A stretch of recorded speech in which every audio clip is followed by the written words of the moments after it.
Tarif impor AS membebani Indonesia, Kadin Sumsel beberkan dampak negatif dan strategi menghadapinya. Kebijakan Presiden Amerika Serikat AS Donald Trump yang menaikkan tarif impor menjadi 32% untuk Indonesia memberikan dampak yang luas pada perekonomian Indonesia. Meskipun kebijakan ini dihadapkan pada tantangan besar, ada pula sejumlah peluang yang bisa dimanfaatkan oleh Indonesia untuk memperkuat ekonomi domestik. Ketua Kamar Dagang dan Industri Sumatera Selatan, Afandi Uji, menilai bahwa kebijakan tarif ini akan mempengaruhi berbagai sektor, mulai dari harga barang impor hingga stabilitas ekonomi Indonesia. Menurutnya, ada sejumlah dampak negatif yang perlu diwaspadai. Dia mengungkapkan bahwa salah satu dampak langsung dari kebijakan tarif impor AS adalah kenaikan harga barang-barang impor seperti elektronik dan otomotif. Barang-barang yang sebelumnya lebih terjangkau akan menjadi lebih mahal yang berdampak pada konsumen Indonesia. Kenaikan tarif impor akan membuat barang-barang dari AS lebih mahal, yang pada akhirnya akan menaikkan harga barang impor di pasar domestik, ujar Afandi Uji dalam pesan tertulis yang diterima redaksi, Sabtu 5 April. Selain itu, kenaikan tarif impor diperkirakan akan mendorong permintaan devisa, terutama dolar AS.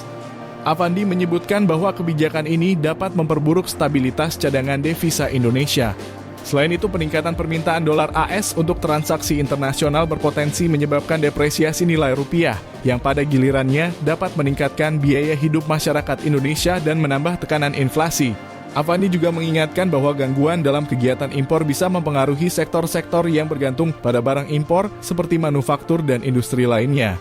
Ketika pasokan bahan baku dari luar negeri terhambat, perusahaan yang mengandalkan impor untuk memproduksi barang mereka bisa menghadapi kesulitan dan terpaksa mengurangi jumlah tenaga kerja. Hal ini bisa menyebabkan peningkatan pengangguran. Bukan tidak mungkin dampak negatif lainnya akan menimbulkan gelombang PHK yang berimbas meningkatnya pengangguran, katanya. Di balik dampak negatif tersebut, Afandi melihat bahwa kebijakan tarif resiprokal ini bisa menjadi peluang untuk mendorong industri dalam negeri. Dengan barang impor yang semakin mahal, konsumen dan pelaku bisnis di Indonesia akan lebih memilih produk lokal. Ini bisa memperbesar pangsa pasar bagi produk Indonesia. Bahkan jika disikapi dengan bijak, hal ini membuka peluang besar bagi industri domestik untuk berkembang, jelasnya. Salah satu dampak positif kebijakan ini adalah tekanan bagi industri dalam negeri untuk meningkatkan daya saing. Produk lokal harus mampu bersaing dengan barang-barang impor yang lebih mahal yang akan mendorong inovasi dan perbaikan kualitas. Kebijakan ini menjadi kesempatan bagi Indonesia untuk meningkatkan efisiensi dan standar kualitas yang pada akhirnya bisa memperkuat daya saing produk Indonesia di pasar global, tambah Afandi. Afandi mengungkapkan bahwa kebijakan tarif ini juga bisa mempercepat proses hilirisasi dan industrialisasi di Indonesia.